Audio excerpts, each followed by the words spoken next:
Olá, sou o Rodrigo Forcinetti, sócio-diretor do Escritório Brasil Salomão. Estamos aqui em mais um episódio do Pod Brasil, o podcast do Escritório Brasil Salomão. O podcast foi criado como uma evolução do nosso Centro de Estudos Jurídicos. Aqui receberemos os mais variados temas que, direta e indiretamente, interessam para a nossa sociedade. Hoje, especificamente, nós estaremos discutindo um pouco sobre a advocacia. O advogado do passado, do presente e as nossas perspectivas para o futuro da advocacia. E não poderíamos receber melhores pessoas do que essas que nos brindam com a sua visita. Temos aqui o prazer de receber doutor, professor Alexandre Nutti, que é professor de Direito Internacional, dentre outras matérias, coordenador do curso de Direito da Unip, campus Ribeirão Preto, e presidente da nossa querida 12ª subseção da OAB, sediada aqui em Ribeirão Preto, mas com atuação por toda a nossa região. E temos aqui também o prazer de receber um dos nossos sócios aqui do escritório, o professor Davi Borges Isaac, né, que nas horas vagas advoga, né, porque o principal do Davi hoje é o futevôlei. Exatamente. Né, para quem o conhece sabe do que eu estou dizendo, mas o Davi, além de ser um brilhante advogado com atuação na área tributária, professor, doutor, também pela UNAERP, bem como na Unip, além de ministrar aula, assim como o professor Nutti, de várias outras disciplinas, direito ambiental, também é um dos seus temas preferidos. Então, duas pessoas que sabem deste momento ímpar que nós estamos vivendo, um momento de pura transição. E eu gostaria já de iniciar pedindo para que vocês se apresentassem, falando um pouquinho da história de cada um de vocês, né? São dois dinossauros aí do direito, com mais de décadas de história. Então, se vocês pudessem o Davi é mais novo. O Davi é mais novo. Não é muito não, viu, Nutti? Só engana. Mas se vocês pudessem contar um pouquinho daquilo, de como vocês viveram a advocacia no passado, fazendo um histórico de vocês, para a gente já começar a aquecer aqui o nosso bate-papo principal, que são os desafios da nossa profissão. Bom, na mesa, primeiro, como é que estão a todos? Muito feliz de estar aqui, mas eu sou mais velho da mesa, né? Então, de idade e também de advocacia. Eu me formei em 1989. Então, quem é mais novo nem imagina como era o mundo sem celular, sem internet. Tinha 2 canais ou 3 canais de televisão somente. Era muito difícil. Eu estudei na Unesp em Franca, sou da 2ª turma. Segunda turma. Meu pai era advogado, meu pai foi advogado como segunda profissão. Primeiro ele trabalhou como químico e tudo isso. E aí eu resolvi fazer a faculdade fora. E no 4º e 5º ano eu fui estagiário da Procuradoria do Estado, que hoje equivale, né, à Defensoria Pública. E foi um aprendizado muito grande, né? Então, na verdade, eu aprendi efetivamente a advogar mesmo foi na Procuradoria. Tinha que fazer tudo, fazia audiências criminais, fazia petições, despachava, fazia tudo. E aí depois eu fui para o escritório do meu pai e estou lá até hoje. Meu pai faleceu, infelizmente, faz um bom tempo. E a gente vem seguindo aí com o escritório. Escritório pequeno, né? Pequeno para médio. Vários escritórios, cada um tem seu perfil e tem lugar para todo mundo. E aí depois fiz mestrado, comecei a dar aula em 2002 junto com você, 2003 na verdade. Entramos juntos lá na Unip, né? Eu fiz mestrado de 2000 a 2002 também lá na Unesp. E aí depois assumi a coordenação, você foi coordenador também junto comigo, né? Por 10 anos, por 10 tive a honra de aprender E aí resolvi entrar na política de ordem, fui convidado. Na gestão passada eu fui tesoureiro, né? Na retrasada a gente disputou, mas não ganhamos. E agora estou de presidente, né? Até dia 31 de dezembro de 2024.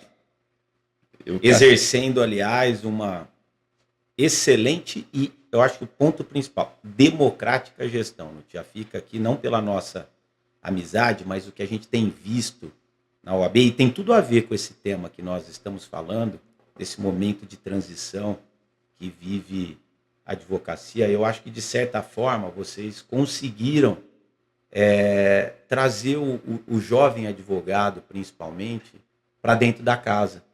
Porque nós somos de uma época, né, como você mencionou, nós não tínhamos celular, não tinha internet. Não. Só Deus sabe a dificuldade que era para achar uma jurisprudência.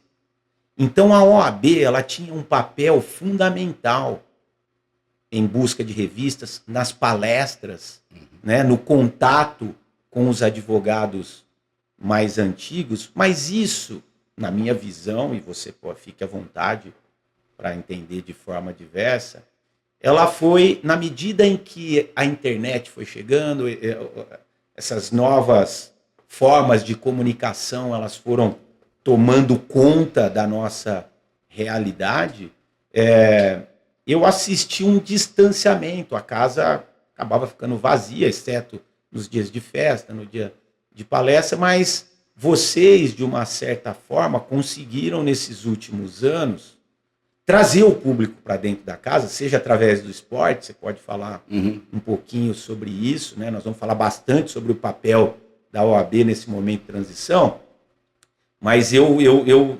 destaco esse ponto democrático. A gente tem liberdade de opinião, e eu gostaria de participar muito mais, infelizmente, as tarefas diárias, elas não nos permitem, mas sempre que eu posso, eu sempre fui muito bem recebido com as minhas ideias e com os projetos que foram levados, e isso eu ouço de várias outras pessoas. Eu acho que vocês conseguiram, de certa forma, permitir que a OAB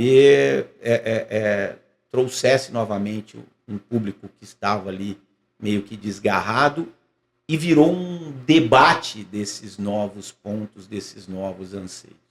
A situação é assim, muito difícil às vezes a gente conseguir entender que nós estamos passando por um momento histórico. Não que a gente tenha conseguido, mas a gente teve uma pista de que com a pandemia, graças a Deus já existia internet, querendo ou não, a advocacia sofreu, mas houve profissões que sofreram muito mais, a gente querendo ou não, os fóruns voltaram a trabalhar no modo virtual, os autos físicos, rapidamente. E 3 semanas, né? Então, assim, não foi fácil, né? Não foi bom, né? Mas profissionalmente, pelo menos a advocacia conseguiu continuar trabalhando, diferentemente de dentistas, fisioterapeutas, médicos. Médicos tinham que trabalhar, né? Dependendo da especialidade, não, né? Mas, então, o que a gente percebeu?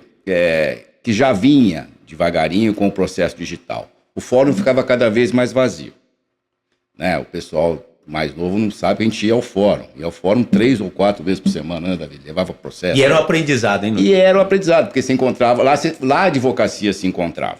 Então, você via um advogado mais novo, mais velho, mais antigo, como ele despachava, como ele conversava no cartório, fazia amizade, cada um conversava da sua vida de trabalho ali, funcionava como se fosse uma terapia de grupo. Quando você está, né, você está tendo dificuldade junto com outras pessoas, parece que a sua dificuldade é menor.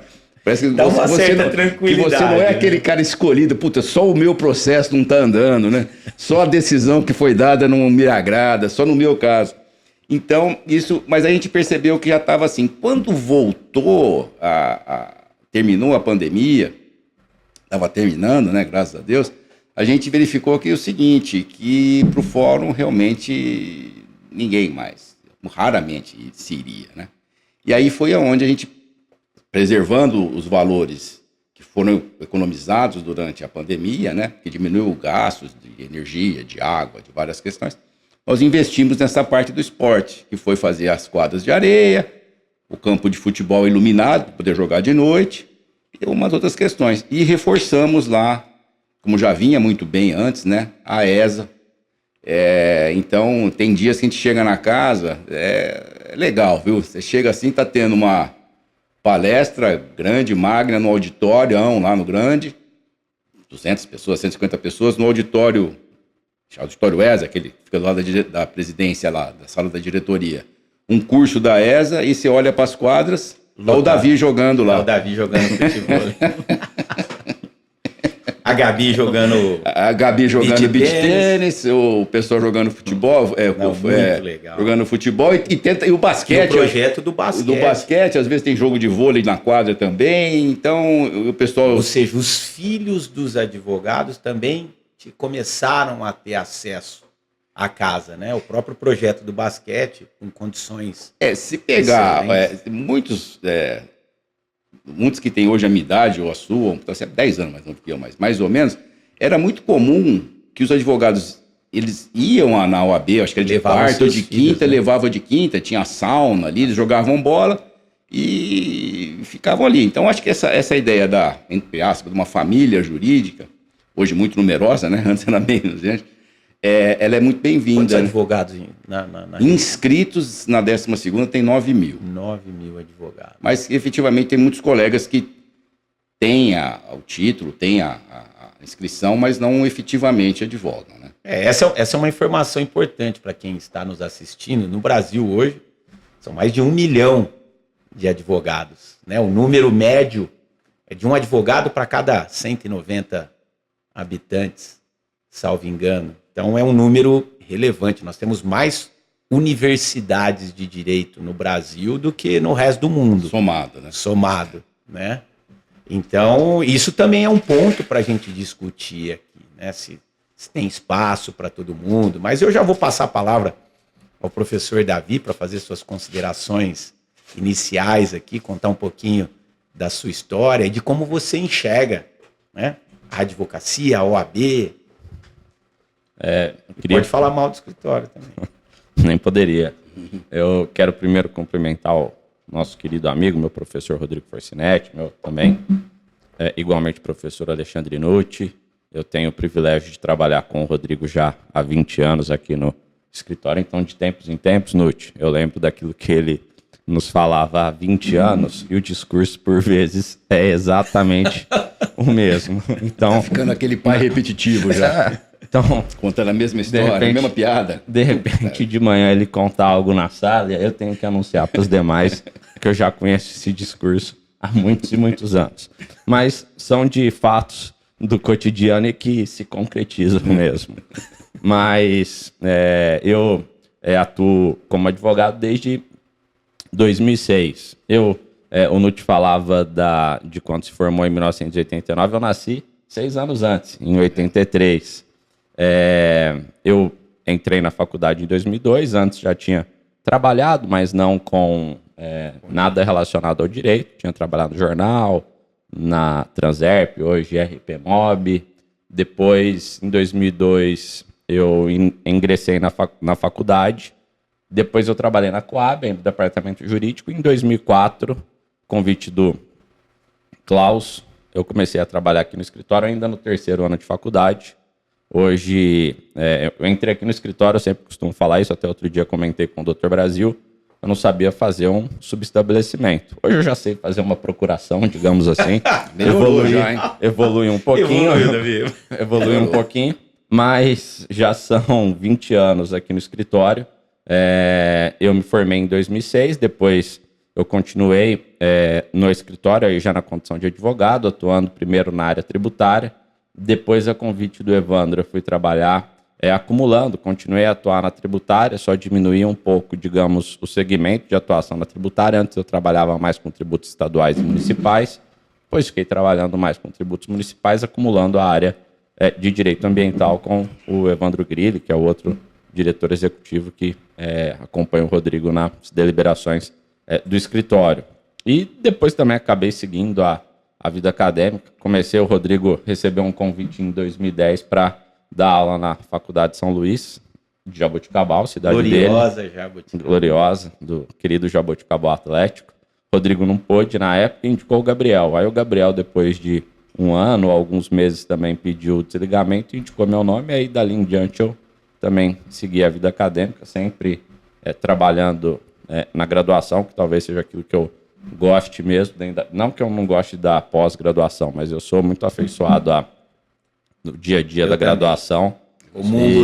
Comunga, e eu sei que o Nucci também comunga. E aí a vida digamos, minha vida profissional na advocacia, eu não conheço outro lugar que não aqui o escritório. Então, quando as pessoas me perguntam o que eu posso sugerir para elas, eu posso sugerir. Comece como estagiário no Brasil Salomão. É isso.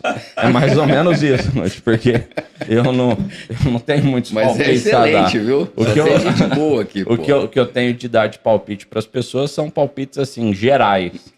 Então, na vida do profissional do direito, ele não tem outros tantos caminhos, senão estudar e trabalhar. Eu acredito que o direito, o profissional do direito, ele se constrói com muito estudo teórico, e porque a parte prática, qualquer profissional, não só do direito, consegue mesmo dentro do direito absorver. Então, como eu construí minha vida profissional integralmente aqui dentro do escritório, eu costumo, às vezes, dar algum conselho para os que se formam e são efetivados como advogados aqui no escritório, mas para aqueles que estão de fora, talvez eu não seja a melhor pessoa a aconselhar, porque minha vida toda foi construída aqui no Brasil Salomão. Então, já entrando no ponto principal aqui do objeto da nossa conversa, eu vou voltar de novo para o NUT, mas como eu sei que o Davi preside comissão e tem uma presença presidente da comissão tributária assídua lá na OAB, como que vocês veem o papel da OAB nesse novo momento, nesse momento de transição que nós estamos vivenciando dentro da advocacia, né? Novas tecnologias, temos a inteligência artificial já tomando um nível de qualidade absurdo. Eu sempre fico testando as coisas ali, o ChatGPT, o Bard, o Copilot, e estou impressionado com o que eu tenho visto. Mas não só isso, né? Nós temos aí uma discussão em termos de diversidade e inclusão, né? ESG. E a OAB precisa trabalhar com tudo isso, né, Nuti? O único modo da OAB colaborar assim, você falou no começo, falar bem, não estou falando bem de mim, estou falando do grupo, né? O mérito que a gente tem efetivamente é delegar e colocar na mão de quem sabe fazer os determinados assuntos. Quando você centraliza demais, ninguém tem essa capacidade, nem essa habilidade. Capilaridade. Não é possível, né? A pessoa tem que ser um pouco, né, presunçosa demais, né? Mesmo um grupo de 5 ou de 10. Então, a gente entende lá que a OAB ela é formada, obviamente, por todos os advogados, mas a gestão da OAB é de todos os advogados que participam de comissões, né? Então, nós temos comissões de várias temáticas. E isso, no início, o direito realmente, quando eu me formei, até quando você se formou depois, não tinha tanta coisa assim, né? Hoje tem várias especialidades, vários ramos, subespecialidades, nichos específicos. Então, nesse aspecto, eu penso que a OAB pode ajudar, como o Davi falou, porque a pessoa tem que ter conhecimento teórico. Os meus professores me falavam isso na graduação, eu acredito nisso até hoje, que o difícil é saber teoria. O difícil é saber teoria. E é só com a teoria que vai te dar segurança para você poder fazer o seu trabalho. As ferramentas digitais, elas te fazem chegar mais rápido no local, onde você tem que chegar. Mas você tem que saber onde você quer chegar e qual é o caminho. É claro que se eu for a pé para Campinas, eu chego em Campinas. Mas se eu for de carro, eu chego numa velocidade. Se eu for de ônibus, se eu for de avião, se eu for um dia tiver um teletransportador, eu vou mais rápido. Mas a questão é que quando o advogado pega o caso, ele tem que saber qual é aquele caso. Claro que isso não acontece em todas as demandas, porque existe uma padronização, muitas vezes, dos contratos de consumo, contratos bancários, mas tudo certo, isso aí faz parte da evolução da sociedade. Então, o advogado ele tem que saber usar essas ferramentas. Quando eu comecei a advogar, tinha a máquina de escrever, pô. Quando surgiu o computador, era uma maravilha. Você tinha que fazer uma ação, você só trocava o comecinho e não tinha que bater tudo de novo. E a dificuldade que era para fazer um recurso especial extraordinário? Não, Você precisava do paradigma. Quer dizer, os 15 dias, que hoje você nem precisa, talvez. Que não eram úteis, né? que não eram úteis. Eram úteis. Mas era rinite. Não dava para dormir. Era rinite. Tinha que pegar com as RT da época de sei lá de quando, Rui Barbosa, pô. E era rinite mesmo. E pegava, e não era só RT, tinha as outras revistas, tinha Alex, Juruá, você tinha que até achar. Quando você achava um lá, hoje você entra no site do STJ lá, coloca as chaves, né? Você precisa. E colocar as palavras Também de filtro, tem que saber a teoria, né? Exatamente. Então lá tem 1 trilhão de acordos, mas aliás, você tem que saber achar. Todas essas ferramentas que eu mencionei, elas não atuam sozinhas. Não. Se você não tiver um prompt ali, né? Se você não tiver a compreensão para dar o link e o direcionamento, ela não te responde nada. É o tal do palavrão, né? O tirocínio jurídico. É o raciocínio jurídico. Eu já iniciei minha vida profissional com e-mail. Então, já era melhor. Foi uma evolução. Eu já não era cartinha de correio. Já iniciei minha vida profissional com e-mail. Mas, ainda, quando estagiário e depois do tempo da advocacia, a interposição de um recurso especial reclamava a apresentação de um paradigma. E no processo administrativo em São Paulo, no TIT, você tinha que, além de apresentar o paradigma, você tinha que juntar a cópia do paradigma. E aqui no escritório, por exemplo, nós tínhamos aquilo que a gente conhecia de pasta de corredor. Então, meu trabalho inicial de estágio, muitas vezes, era fazer as leituras dos acórdãos que nós tínhamos na pasta de corredor para avaliar se o acórdão se enquadrava no caso que nós iríamos atacar. E vejam, né, qual que é a reflexão disso? Isso me levava a ler todos os julgados. Só que nós tínhamos mais dificuldade de acesso à informação, porque eu tinha um número ali limitado de julgados, nós não tínhamos um acervo digital sobre todos aqueles julgados, mas eu tinha e era obrigado ali a ler 5, 10 julgados, às vezes mais, para tentar encontrar aquele que se enquadrava no caso. De outro lado, hoje nós temos muito mais informação. Então, hoje nós temos um acervo muito maior do que o acervo físico que todos nós tínhamos lá atrás. Só que o desafio, me parece, especialmente daqueles que vão iniciar a carreira profissional por agora, é vencer a preguiça, para usar uma expressão aqui jocosa, a geração atual, e nós todos hoje temos muito mais acesso à informação. Mas como nós temos mais facilidade de encontrar, talvez nós não façamos a leitura dos 10 que nós faríamos quando nós tínhamos acesso aos documentos físicos. A tecnologia, evidentemente, ela é necessária, ela é importante, só que nós, quanto desafio pessoal, temos que tentar fazer a tentativa de, como lá atrás, lermos os 10, os 15, para nos construirmos em termos de conhecimento. A gente recebia aquelas que vinha da ASP, né? Sim, os boletins, você lia, todo mundo lia inteirinho, né? Tinha que ler. E hoje a gente recebe por e-mail. Aí eu posso, como o Davi tem razão, as pessoas não leem mais como lia, porque sabe, se eu precisar, eu entro lá e dou uma chave. O Doutor Brasil, todo domingo, desculpa te interromper. Que é isso? Todo domingo nós recebíamos um e-mail, boletim ASP. Ele lia integralmente o boletim e ele fazia um clipe. Todo santo domingo, você terminava de assistir o Fantástico, você abria seu e-mail e vinha, boletim ASP. E ele tinha um julgado de direito desportivo e fosse interessante, assim, em termos gerais, ele lançava com premissas que poderiam servir para... o Doutor Brasil, assim, né? Ele não só ele, mas ele, mais quando começaram com o escritório. Não, mas eu quero dizer o seguinte, sempre houve o centro de estudos. Sim. Hoje vários escritórios têm, mas não era, acho que era pouca gente, poucos escritórios que tinha. Não tinha esse negócio, né? E então você vê o Doutor Brasil, que nunca foi professor de faculdade e tal, nem o Márcio, acho que também não foi. Também. Foi um pouquinho. Sim, mas não é essa meses igual a você, não. O Davi, o Brilho, tanta gente, vários colegas de vocês aqui. Sempre ele incentivou o conhecimento teórico, não é? Então essa que é a questão. Sem teoria, desculpa muito, pessoal. Não sei se você não vai para lugar nenhum. Não, eu tenho uma quando eu fiz o módulo de lógica no mestrado, é duro, hein? Nós estudávamos muito Lorival Villanova, né? Que foi um grande filósofo que nós tivemos, que se usa muito no direito tributário. Mas ele tem uma frase que eu gravei e não me esqueço, que ele fala que o jurista, ele é o ponto de intersecção entre a teoria e a prática. Exatamente. A ciência e a experiência.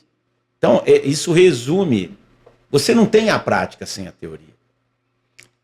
Porque a prática é justamente a concretização de todos os pressupostos teóricos que você assimilou e conseguiu colocar. E o Nutt, ele citou também um ponto importante, que é a compreensão do caso, que hoje, o que eu percebo, por essa vasta informação que nós temos, muitas vezes nós nos perdemos em tudo aquilo que está disponível e muitas vezes você não vê a sabedoria de saber adequar essa informação à resolução do caso propriamente dito.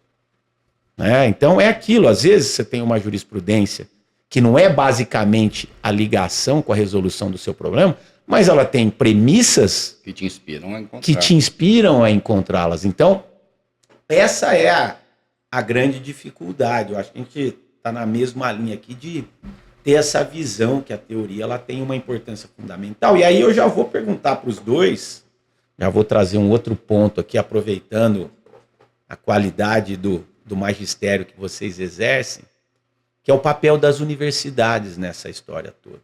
Né? Porque hoje, até eu também sou um amante da graduação, nós três aqui, né? Adoro, é onde eu me encontro e me realizo como professor mesmo.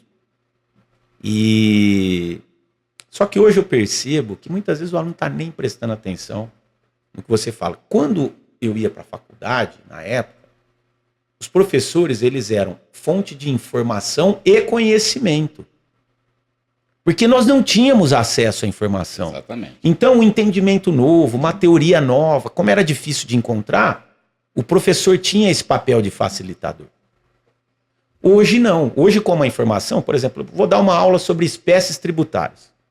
Se o aluno sair da minha aula e jogar no YouTube, ele vai achar 300 aulas sobre espécies tributárias e, com certeza, as 300 melhores que a minha. Então, hoje, talvez, por achar que ele tem a informação, ele não se interessa pelo conhecimento. Porque na sala de aula nós levamos informação com conhecimento. Então, assim, eu queria que vocês falassem um pouquinho, e essa é a preocupação que eu tenho, né, de um momento que se perde, muito importante, na construção de bases sólidas e primordiais para o desenvolvimento profissional que virá depois. E aí eu queria que vocês falassem um pouquinho do papel da universidade nesse imbróglio. Bom, as universidades têm um desafio muito grande, mas queria só falar um pouquinho do que você mencionou, porque como o Davi também disse, né? Como a informação está fácil, gera aquela preguiça que você falou, né? Essa comodidade. Quando eu precisar, eu acho. Eu encontro. Eu encontro. Mas aí tem umas brincadeiras, assim, quem não sabe o que procura, quando encontra, não sabe o que é. Não sabe o que é. Exatamente, não é? exatamente. E tem uma outra que é o seguinte, ninguém pode escrever mais páginas do que leu. Exato. Para escrever 10, tem que ter lido 300. Com certeza. Então, o pessoal... Então, e não lê somente direito, né? Tem que, de vez em quando, pega um livro lá que gostou um tempo atrás, sei lá, qualquer coisa. Até gibi. Biografia. Biografia, até gibi tá valendo. Mas só audiovisual, não funciona. Não funciona, porque quando a gente lê, aí é a questão de cada um, mas quando você lê, você realmente presta atenção, de você ler, ainda depois escrever um pouquinho sobre aquilo fica na cabeça.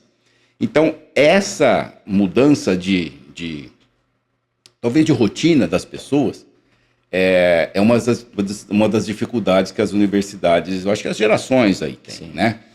E a universidade, como você falou, é um momento que você tem 5 dias da semana, 4 horas, que você possa dedicar àquilo.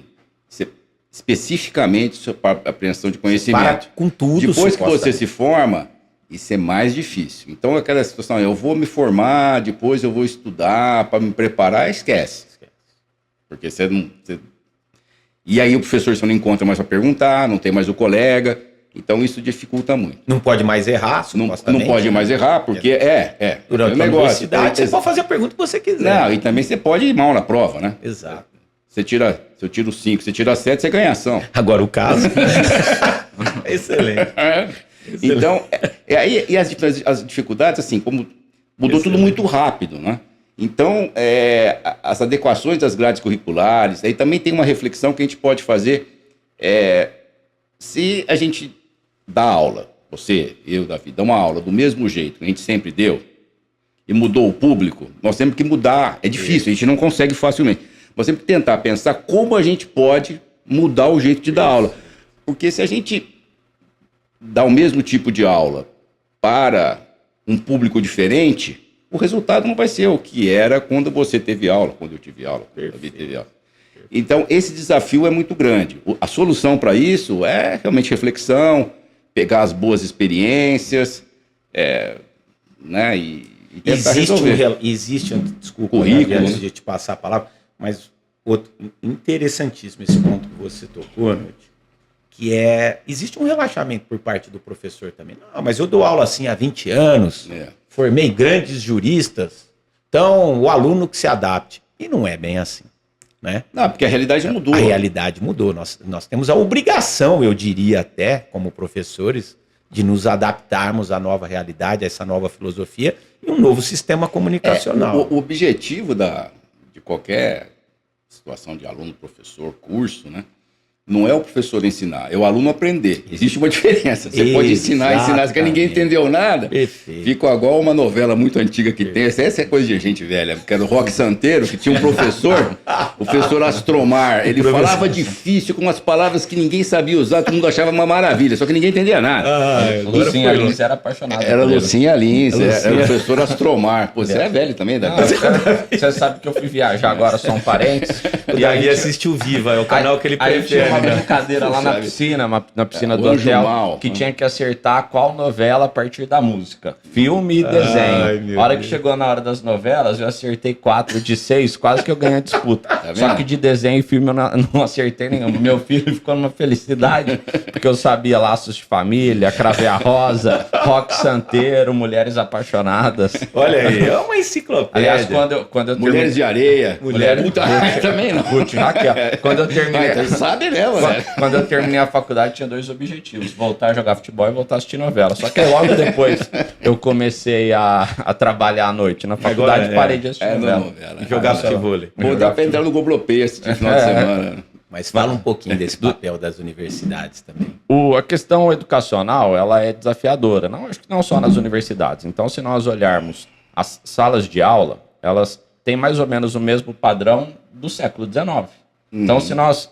no século XIX, o professor ia para a sala de aula, escrevia na lousa, transmitia a informação, ele passava o conhecimento, passava a informação, o aluno sentado na carteira absorvia. Se nós entrarmos numa sala de aula hoje, no século XXI, o modelo é parecido. Talvez você mude a lousa, em vez de giz é uma caneta, ou de repente uma lousa digital, mas o modelo ainda é parecido. Nós temos um professor que transmite conhecimento e informação e um aluno sentado numa carteira que absorve. Os elementos são os mesmos. Os elementos são os mesmos. É a forma. E o mundo é o mesmo do século XIX? Então, assim, acho que é a primeira reflexão. Exatamente. Então, será que o modelo de... Interessante esse ponto. O modelo de transmissão ainda é um modelo factível? Talvez seja. Ou o método merece uma reflexão. Metodologia ativa, por exemplo, do aluno produzir seu próprio conhecimento. A gente tem aqui um modelo de pós-graduação IBET, em que o aluno produz seu próprio conhecimento. É um modelo diferente. Sistema andragógico de estudos. É um modelo diferente daquele que nós vivenciávamos no século XIX. Agora, é possível aplicar isso na graduação? O aluno tem a obrigação dele de estágio, preparar, né? De trabalho. De repente, será que é necessário 5 dias de aula? Será que um dos dias não é necessário o aluno ir à universidade para se preparar para a aula subsequente? Então, assim, acho que são, sem pensar assim, nas questões gerais, mas pensando em discussões específicas. Então, o aluno hoje ele vai para a escola de segunda a sexta-feira. Talvez ele tenha que ir de segunda a sexta-feira. Mas será que de segunda a sexta-feira ele tem que ouvir alguém falar para ele? Será que na segunda-feira, de repente, não deve ser um dia de ir, mas de estudo ordenado? para no dia seguinte ele absorver melhor a matéria? Não somente aulas expositivas, né? Muitas talvez. faculdades já têm isso Unip, um pouco. a A Unip Unip, né? tem, né? Tem um dia por semana que é mais livre. Não, na ERP nós temos uma disciplina de laboratório. É uma disciplina que parece muito interessante. O aluno ele tem que produzir. Então eu participei dessa disciplina, então eu procurava levar o aluno para o laboratório de informática. Então o aluno ele produzia, eu explicava um caso, eu levava um determinado caso que eu julgava um pouco mais complexo. No dia seguinte o aluno produzia a solução dele no laboratório de informática ou no computador, se ele levasse o próprio computador. Não sei, assim, são modelos que a aula expositiva é a mesma aula do século XIX.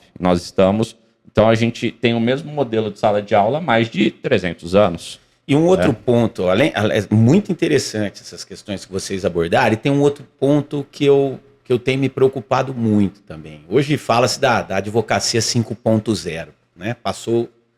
Nós tivemos um momento da advocacia 4.0, que foi quando os escritórios, grande, médio, pequeno porte, eu acho que a tecnologia, ela colocou os pequenos e médios escritórios no mesmo patamar, ela democratizou, né, essa questão. E aí os modelos e técnicas de gestão de negócios, eles foram trazidos para dentro do escritório, né, no primeiro momento. Então, governança, o nosso escritório mesmo pratica a governança há décadas, né, ferramentas de gestão, RH, financeiro. E agora, né, dentro dessa denominada advocacia 5.0, fala-se das técnicas de informação, inteligência artificial, utilização de dados, né? Como os dados são primordiais hoje para você obter vitória num caso, né? Entender como é que aquele tribunal pensa sobre aquilo, enfim. A jurimetria, né? Então, aí para a gente poder já dar um arremate final, qual é o que vocês diriam para quem está nos ouvindo, nos assistindo? Qual é a lição, né, e as premissas que o profissional que quer continuar no campo jurídico, o profissional que está vindo para o mundo jurídico, ele deve adotar e deve abordar? Bom, primeiro vamos lembrar que nós comentamos aqui da quantidade de colegas advogados que realmente assusta, né? Mas assustam muito mais o número de demandas. Você dividir a quantidade de advogados ativos pelo número de demandas, não é tão pequeno assim, não. Perfeito. Né? Então, Perfeito. Felizmente ou infelizmente... Tem campo para todo mundo. Claro que o direito, né, seria... Né, utopia seria que não houvesse o litígio. Então, houvesse o litígio, mas que as partes se compusessem, mas isso aí não existe, né? Tem que realmente... Que seria acontecer. Do médico se não fosse a doença. E aí nós temos que imaginar também que, além desse monte de litígios judiciais, essa quantidade, tem vários outros litígios que os advogados evitaram que ocorresse. De desjudicializar. Entendi. Então nós temos dois caminhos importantes para a advocacia, que é a advocacia consultiva e a advocacia contenciosa. Há também situações que não tem jeito, que elas têm que ser contenciosas, né? Que são ações penais, principalmente, né? Então, a advocacia trabalhista, muitas vezes tem que realmente judicializar e tal. Mas nessa situação de que campo há novos campos, há novos nichos. E isso tem muitos colegas que vêm verificando. E os campos tradicionais também têm campo. Também tem campo. Não é? Então, o que a gente diz é o seguinte, para aquele que se atualiza, que, como o Davi disse aqui, busca inteirado, conhecimento. O conhecimento, a diferença, você falou dos escritórios pequenos e grandes, antes, para ter uma biblioteca muito grande, custava muito caro. Hoje não. Está tudo ali. Tá tudo ali. O conhecimento está aí. Perfeito. Busca quem quer. Busca quem quer. E quem busca, sai na frente. E então, sabe utilizá-lo. E sabe utilizar. Isso daí aí essa junta com a prática e tal. Então, é isso. Não tem muito como mudar. A nossa profissão é uma profissão tradicional. Né? Engenheiro, médico, dentista, advogado são profissões tradicionais. Nós ainda usamos terno, gravata. Isso não quer dizer que ela é melhor nem pior que as outras, mas que ela é tradicional, ela é tradicional. Sim. Então, muitas vezes a gente vê que alguns colegas, às vezes, querem encurtar um pouco o caminho e tem que pensar muito bem. Não costuma dar muito certo. Tem que pensar muito bem, porque eu acho que quem procura um advogado não procura mais aquele advogado antigão, inacessível e tal. Procura uma pessoa acessível, que converse, dedicada, que use uma linguajar mais coloquial na colocação. Mas ele busca um advogado, uma advogada, sério, né? Então, isso que é relevante. Caminho tem, espaço tem, os bons profissionais. Isso aí é toda profissão. Toda profissão tem muito dentista, muito médico. Perfeito, concordo plenamente. Assim, a nossa profissão é uma profissão quadrada como serviço. Serviço é confiança. Então, exatamente. As características imutáveis da nossa profissão passam primeiro pela necessidade de conquistar a confiança da pessoa que você assiste. Você fala em nome de outra pessoa, então você tem que ter a confiança dela. Além disso, me parece, o desafio do profissional, no sentido de conquistar a confiança do seu cliente, é disponibilidade. Então, se lá atrás nós conversávamos por e-mail, hoje o e-mail já é um meio de comunicação em desuso. Ele serve para formalizar cenários. Mas no atendimento diário do seu assistido, do seu cliente, você deve estar à disposição nas mais variadas formas. Então, muitas vezes você faz um post no Instagram, ele vai questioná-lo pelo Instagram, ele questiona pelo WhatsApp. Você tem que ter disponibilidade. E a disponibilidade gera confiança.